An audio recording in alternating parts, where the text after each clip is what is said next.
माननीय अध्यक्ष जी, हमारे माननीय मुख्यमंत्री श्री नवीन पटनायक जी ने 2019 में, 2020 में, 2021 में 3 चिट्ठियां लिखते हैं वो केंद्र सरकार को और मांग करते हैं कि प्रधानमंत्री आवास योजना ग्रामीण में 6 लाख परिवार, 6 लाख घर जो कि ज्यादातर आदिवासी भाई बहनों का है, उनको प्रधानमंत्री आवास योजना ग्रामीण में सम्मिलित किया जाए।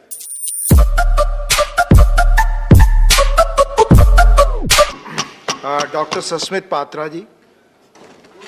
माननीय अध्यक्ष जी, आपने मुझे यह अवसर दिया राष्ट्रपति जी के अभिभाषण पे धन्यवाद प्रस्ताव पे अपना वक्तव्य रखने के लिए, इसलिए मैं आपका शुक्रगुजार हूं।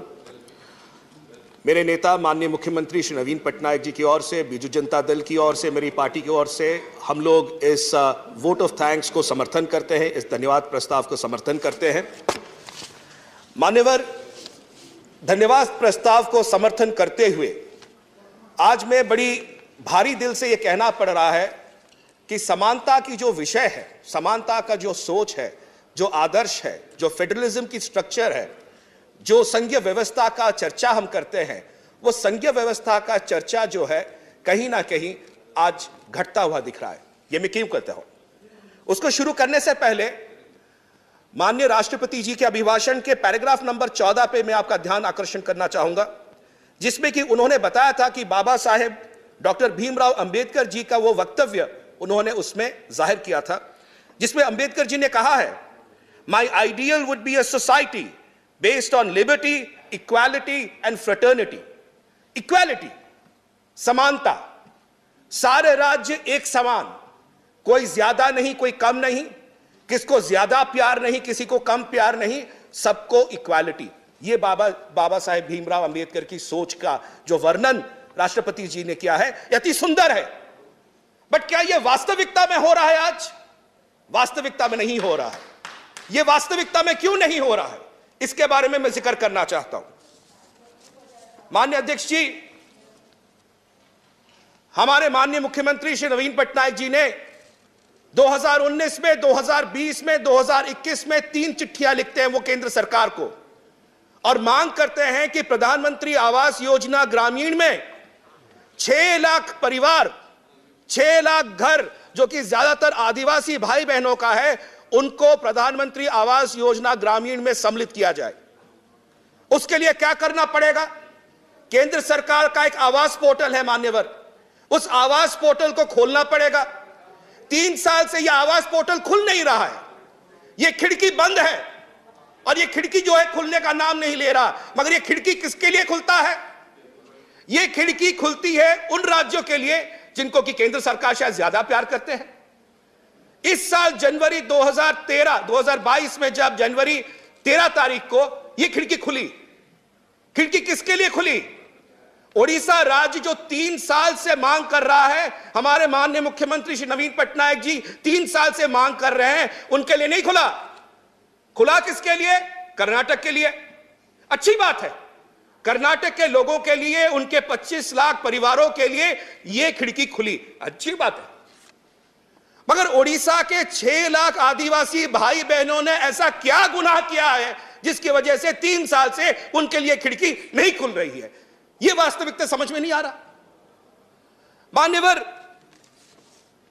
पैराग्राफ 19 में माननीय राष्ट्रपति जी ने कहा है 1 करोड़ 17 लाख प्रधानमंत्री आवास योजना के घर जो है वो सम्मिलित किए गए हैं, अप्रूव किए गए हैं। अगर 1 करोड़ 17 लाख घरों को आप सम्मिलित कर सके तो 3 साल से 6 लाख आदिवासी भाई बहनों का घर क्यों सम्मिलित नहीं कर पा रहे? क्या दुविधा है? क्या गलत किया है उन्होंने? अगर 25 लाख कर्नाटक के घर जुड़ सकते हैं जनवरी में, तो आज ये 6 लाख घर क्यों नहीं जुड़ पा रहे? मान्यवर, पैराग्राफ 5 क्यों मैं आता हूं, यह तो एक विषय है और यह मांग भी हमने 0 आवर में रखा था कि प्रधानमंत्री आवास योजना का ये जो आवास पोर्टल खोला जाए ताकि 6 लाख परिवार जो है, जो आदिवासी परिवार है उड़ीसा के, वो इससे बेनिफिटेड हो सके। मैं आशा करता हूं कि अगर सरकार सुन रही है तो सरकार इस पे गौर करे। पैराग्राफ 5 में मैं आपका ध्यान केंद्रित करना चाहता हूं। पैराग्राफ 5 में कहा क्या गया है? सबका साथ, सबका विकास, सबका विश्वास, सबका प्रयास। मुझे लगता है कहीं ना कहीं संघीय व्यवस्था में आज सबका साथ नहीं सोचा जा रहा, कुछ राज्यों का साथ सोचा जा रहा है, सबका विकास नहीं सोचा जा रहा। कर्नाटक का विकास सोचिए, अच्छी बात है, उड़ीसा का भी विकास सोच लीजिए, कुछ गलत नहीं है। सबका विश्वास भी लीजिए, कुछ राज्यों का विश्वास क्यों ले रहे हैं, हमारा भी विश्वास लीजिए साथ में। और सबका प्रयास, आज सारे राज्य प्रयास कर रहे हैं, सारे राज्य आगे बढ़ने की कोशिश कर रहे हैं। उड़ीसा राज्य माननीय मुख्यमंत्री श्री नवीन पटनायक जी के नेतृत्व में दृढ़ता के साथ आगे बढ़ रहा है। हॉकी वर्ल्ड कप कहीं होता है तो उड़ीसा में आज होता है। जीएसटी में सबसे ज्यादा कोई देता है तो उड़ीसा देता है। 20,000 करोड़ अगर रेलवे में कोई देता है, उड़ीसा देता है। खनिज अगर आज देश को कोई देता है, उड़ीसा देता है। मगर जब तक आता है उड़ीसा की बात, आप नकार क्यों देते हैं? उड़ीसा को आपको चाहिए जीएसटी के लिए, माइंस मिनरल्स के लिए, बट उड़ीसा को जो हक है वो क्यों नहीं मिल रहा? उसके ऊपर मैं एक बिंदु बोलना चाहूंगा। पैराग्राफ 22 पे जो लिखा गया है, मैं उस पर अब आना चाहता हूं। पैराग्राफ 22 में कहा गया, मान्यवर, empowerment of farmers and rural economy, जो किसान हैं उनको सशक्त किया गया है, अच्छी बात है। और सरकार ने रिकॉर्ड प्रोडक्ट प्रोक्योरमेंट किया टू मैच रिकॉर्ड प्रोडक्शन, यह भी अच्छी बात है। रिकॉर्ड प्रोडक्शन हुआ देश में, किसानों ने किया, और रिकॉर्ड प्रोक्योरमेंट केंद्र सरकार ने किया, अच्छी बात है। 900 लाख मेट्रिक टन आपने प्रोक्योरमेंट किया, 1 करोड़ से ज्यादा किसानों को आपने फायदा दिया, यह अच्छी बात है। तो मान्यवर, अगर 900 मेट्रिक टन अगर आप ले रहे हैं, 900 लाख मेट्रिक टन अगर आप प्रोक्योरमेंट कर रहे हैं, तो उड़ीसा का 22 लाख मेट्रिक टन पारबॉइल्ड राइस आप क्यों प्रोक्योरमेंट करने से मना कर रहे हैं? 900 लाख मेट्रिक टन आप ले सकते हैं, मगर फूड कॉर्पोरेशन ऑफ इंडिया, जिसकी दायित्व है, केंद्र सरकार जिसका दायित्व है, यह राज्य सरकार का दायित्व नहीं है फूड प्रोक्योरमेंट, कॉन्स्टिट्यूशनली है कि केंद्र सरकार को फूड प्रोक्योरमेंट करना पड़ेगा, राज्य सरकार सिर्फ मदद करती है। मगर केंद्र सरकार अपने हाथ पीछे खड़ी कर रही है। फूड कॉर्पोरेशन ऑफ इंडिया कहता है कि हम फूड प्रोक्योरमेंट नहीं करेंगे, आपका जो प्रोक्योरमेंट है पारबॉइल्ड राइस का, उसुना चावड़ा बोलते हैं उड़िया में हम उसको, वो उसुना चावड़ा को हम प्रोक्योरमेंट नहीं करेंगे। 52 लाख मेट्रिक टन इस बार जो है प्रोक्योरमेंट की टारगेट है, 30 लाख हमारा कंजम्पशन है, 22 लाख मेट्रिक टन अभी चावल और प्रोक्योरमेंट होना बाकी है। पिछले साल इस वक्त तक 4 लाख मेट्रिक टन प्रोक्योरमेंट हो चुका था, अभी केवल 12,000 मेट्रिक टन प्रोक्योरमेंट हुआ है। यह सोच क्यों? अगर सारे राज्य एक समान हैं, सारे विषय एक समान हैं, सारे लोग एक समान हैं, तो कर्नाटक की एक सोच, उड़ीसा के लिए एक सोच, 1 करोड़ किसानों के लिए एक सोच, उड़ीसा के किसानों के लिए अलग सोच, यह पातरंतर नीति क्यों है?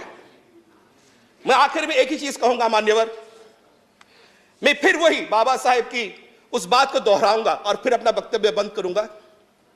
My ideal would be a society based on liberty, equality and fraternity। अगर सच में विश्वास करते हैं हम, यह अभिभाषण के अगर एक सोच में हम सच में विश्वास करते हैं, तो यह सोच हमको बताती है इक्वालिटी रहना चाहिए, समानता रहना चाहिए। केंद्र सरकार को सोचना पड़ेगा।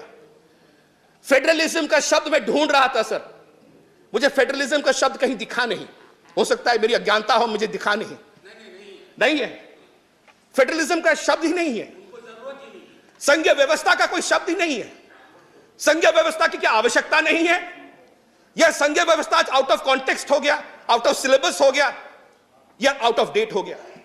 इसलिए मैं आखिर में आपको यही कहना चाहूंगा, यह विषय है, यह बहुत इंपॉर्टेंट विषय, सिर्फ उड़ीसा का विषय नहीं है, यह संघीय व्यवस्था पे आने वाले दिनों पे एक सवालिया चिन्ह पैदा करेगा।